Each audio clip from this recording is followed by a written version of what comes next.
All right, let's take a look at some applications of vectors. So as we look at vectors, we can talk about vectors with forces we mentioned earlier. Let's look at the combined effect of two force vectors. If two force vectors, say F1 and F2, act on an object, the combined effect is the sum, the resultant of those two, F1 plus F2, separate forces, which you can see here in our drawing. As we look at it, here's the diagonal of the parallelogram. All right, let's go to an example. All right, let's go to a problem here in our book. Let's go to the next page. All right, as we pull up the next page here, let's go to 12. All right, in this one here, we've got forces of 15 newtons and 25 newtons acting on an object at right angles to each other. Find their sum or resultant, given the magnitude of the resultant and the angle that it makes with the larger force. So with that, let's draw in a picture. So we got two force vectors. There's a 90-degree angle between them, right? These two vectors are acting on the object at 90 degrees. So let's let this be F1, 15 newtons in force, and then of course F2, which is 25 newtons. Now let that be F2. All right, and with that, right, we've got this 90-degree angle between these two. Let's go ahead and look at the combined effect of those two. Right, let's go ahead and draw in the parallelogram, and let's form the diagonal from the initial points of those vectors, which would be the resultant, right, the combined effect of these two force vectors, F1 and F2.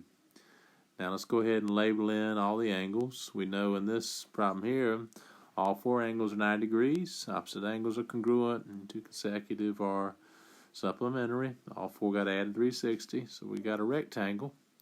Opposite sides the same length. I'll go ahead and label the lengths there.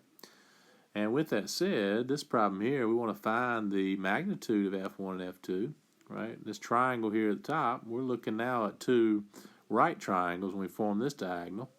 So we've got right triangles, so we can use some right triangle trigonometry or right triangle geometry to help us find the different parts we're looking for. Well, we want to know the length of this side here, which is the side opposite 90-degree angle, the hypotenuse, is our diagonal here, which is the resultant vector. So with that, we can use the Pythagorean theorem, right, to easily find the length of that side. And of course, Pythagorean theorem states the square of the hypotenuse, so F1 plus F2 squared, equal the sum of the squares of the other two sides, the two legs on the right triangle. And then if we take the square root of both sides, right, we'll have what we're looking for, the magnitude of the two vectors, F1 and F2, going to equal the square root of 25 squared plus 15 squared, which, let's round it, we'll go nearest whole number. So let's pull up our calculator, and we'll type that in together. So on our calculator, x squared, square root key, 25 squared, plus 15 squared, we get 29.2. So again, that's 29.2, which if we go to, again, the, let's erase this real quick, nearest whole number, we're looking at 29 newtons. So again, the magnitude of F1 and F2, F1 plus F2, equal to 29 newtons. So we have the magnitude, right? Now we got to give the direction. Now let's go back to directions. The direction says find the angle the resultant makes with the larger force. So let's draw that in here in red, right? This would be this angle right here. We can call that theta if we want. Now, since it's a right triangle, let's use the given information. The two force vectors, their lengths, which again we use to label those two sides. What right triangle trigonometric definition can we use, right? We could use tangent. So again, I want to find direction. I'm going to find theta. Again, theta represents, right, the angle between the resultant vector and the larger force, force vector 2, 25 newtons. And I'm going to use the tangent trig function. I know the tangent of theta equals opposite over adjacent, right? 15 over 25, right?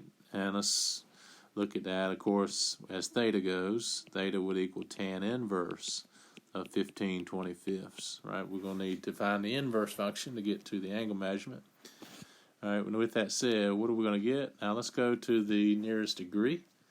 So we'll go to our calculator, and let's put that in here together. Tan inverse of 15/25. What will that give us? So we'll type it in again. Let's pull up the TI. So make sure, again, your mode is degrees. I want degree measurement. Second, tan 15 divided by 25. I got 30.9, so what, 31 degrees. 31 degrees for my angle, so there's my direction. So 31 degrees off the larger force vector to the resultant vector there. So we got magnitude and we got direction. That makes the larger force.